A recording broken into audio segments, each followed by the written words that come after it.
Mr. Divorce is not an option, aka Brennan, may not be taking his own advice. Be foul. You mean funky and foul. Welcome to Cliff Alerts. Today we're going to be talking about Lifetime Network's reality-based TV series, Married at First Sight, season number 17, episode number 19. But before we get into it, please like, share, and subscribe. Please click that notification button so you know when we upload new content. And we say thank you and we appreciate you for your support of this channel. So here we go. Brennan's funk was coming through the television. I had a whiff of that thing from here. I had to light some sage and open the windows so that funk doesn't pollute our space. That thing was so deep and ugly and stinky and Malodorous. oh my God. You know, you got to call upon the Lord to protect you. Yeah, because soap and water ain't going to wash that funk. No, not even close. Emily, bless her heart, she tells us in her confessional that she is happy and she made reservations for Brennan and her to go out to a restaurant. And she believes that she is going to tell him how much he really means to her. Right, and she also came into this process hoping for a long-term marriage. Right. Yep. But she's going to get a surprise of a lifetime. Yeah, she thinks that they are getting aligned with one another. She wants him in her life. Mm-hmm. So they go to the restaurant and she's telling him she's so happy. He's happy that he's with her. She's so grateful for him. Yeah, and that she's happy that they've made it to this point in terms of their relationship, i.e. marriage. Right, because she didn't know that he had so much in him, that he cared about her. She's convinced that they have a future together. Right, and that so much includes a lot of things that she had seen prior to the accident, but Yes, now that she but now she sees sees it, it. right. She thinks they're gonna move forward. And Brother Brennan started in on, well, our friendship is getting better. And it was like a hard stop. And she looked at him and said, well, what are you talking about? Because she's on one page and he's still talking about a friendship. Correct me if I'm wrong, but did not Pastor Cal speak to both Brennan and Emily and tell them this is not friends at first sight, this is married at first sight? If you've been watching season 17, Brennan doesn't give a rat's behind about anyone but himself. Look how he talked to Dr. Pia. Yeah, but Pia got in his ass, didn't he? Yeah, but he did not respect any of them. You're right, he was And fronting. he didn't take any of their advice. Have you noticed that? Yeah, it was all performative acting. All I can say is that he smelled like a real asshole right about it. God, you know how to use the words, don't you? Yes, yes. I'm talking about the way that he's acting. After he said the piece about, our friendship is going well, Emily is, of course, is confused. She says that she thought that they had moved beyond that. And he said, well, if they were in the real world, he sees red flags with her. And she asked him, well, what red flags are you talking about? And then he referenced Chloe and Michael's wedding. Yeah, when they took their vows. Yes. Right, that she didn't, she commented or kind of tried to, in his words, destroy their vows. And really, Yeah, when she said the vows was a little vanilla, how is and that? he thought that was negative and that she was a negative person prior to the accident. It sounds like he was just looking for an excuse to justify his own behavior towards her. So that's what he Yes. pulled out of his ass. But her comment about the wedding is minor to what he's laying down right now. With his actions. With his actions and his words. Prior to this particular encounter, isn't it? He tells her she's a negative person and she says not so much, she's a positive person. On, and he clearly is pointing to the decision there and what he's going to tell her, because that's why he brought up the stuff about she's a red flag. So she gets up from the table and goes into the bathroom and she sits on the bathroom floor. And I don't know personally how any woman could do that, but it is what it is. Even upset, I'm She sitting must on. she must not know if you sit down on a public bathroom floor, you might get up sideways and walk sideways. I'm thinking the crabs abound in the public restroom going, They jump, don't they? hey. She's talking now to a producer, Mhm. and she's saying she's not a negative person. He never told her that so she can fix what the problem was. And that's why she feels like she's blindsided. Well, the problem was made up by him, and it was used as a rational justification for why he's acting the way that he is and what he's planning on doing. That's just my opinion. And I think the body blow was, I only stayed because you were in an accident. He didn't have to say that, but he's so cruel.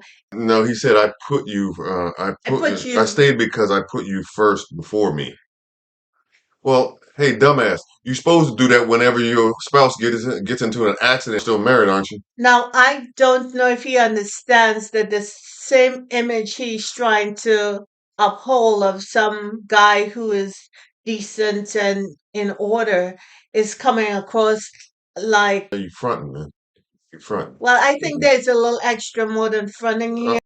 So she returns to the table. Brennan said that it was hard for him to say these things to her, and he all along he was trying to be honest. He says this, and he's pretty unemotional, pretty Yeah, non nonchalant. nonchalant. Exactly is the word I'm using about what he's now revealing Yeah.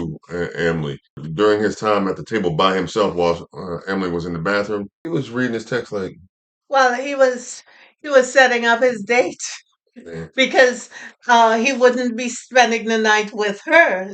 That's clear. And she tells us in a confessional the following day that he left. He went back to his place. Mm-hmm. She feels hurt It looks like to me that she got played. big time. Okay. And she meets with Claire. And Claire, of course, is consoling her. And Claire tells her that Brennan is not a good person, that He's not giving the same effort respect. and respect that she's giving him. She thinks that Emily ought to really pay attention to that component there.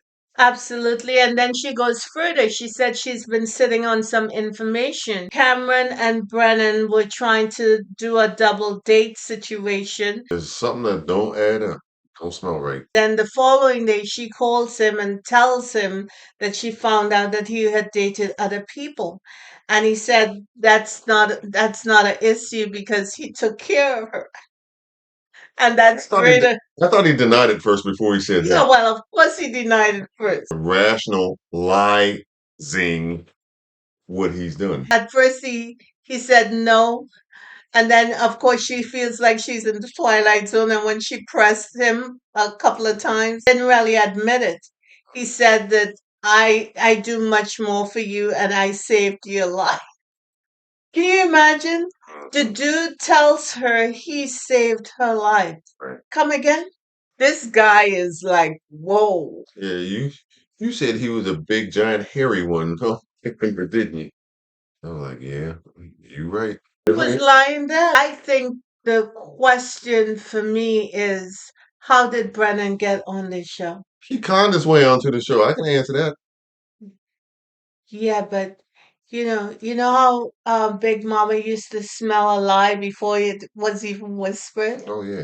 Don't they have people on their staff who can say like this boy ain't telling the truth? Yeah, and if they don't, they need to hire a big mama and part of the eval team That's what I'm saying. and look over top of her glasses. Right. Yeah. Mm-hmm. Mm, hmm. Uh-huh. Right. Then take a glass off, just like you just did. Say that one. And you know what? And then when she meets with the other experts, Pastor Kyle and whoever's on that decision making board, I could envision and hear her saying, "Right now, that boy ain't right." Brennan comes and he packs his stuff, um, and he gave her a hug and he headed out. And I don't understand what he thinks the outcome will be after this. What is the payback? There's a price that's being paid from my vantage point by the way that he and his representative have shown up. And it kind of has boomeranged on him. And he was very cognizant of and very overly conscious about how he appeared on camera when it first started. The irony in all this is that his representative didn't have his back because his representative was coming across as a complete asshole. Well, the ladies got together Right? and they were talking about the horror stories of Brennan and Austin. Right. And How they both were overly cognizant of how they appear on camera. And I think it took um, Austin longer to get to that point than it did Brennan. Brennan was there from the very beginning. yes, yes, and Chloe's sitting there listening to the horror stories, and I wonder what's going through her head. Should I pack and leave now? There's the saga of Brennan and Emily. Truth be told, Brennan has said no to her. He doesn't want her. And the whole stick he had about divorce is not an option, that was hollow and empty words. It didn't mean anything. There's words on a It script was words on a that he script. made up that he was going to repeat in front of the camera. Because if he's dating while he's married, heaven help her if she clings to him any further. Well, all I'm saying is this: if that is indeed true, if that is indeed the case, it may be a bigger one than I thought. Hmm? To do this foul. Next week, he threatens her by telling her that what she Reveal got to be some. careful what she says because she's gonna tell something that she said in confidence that will probably destroy her life, and he's happy to tell her that. He's happy to hold that over her head. Yeah, yeah, yeah.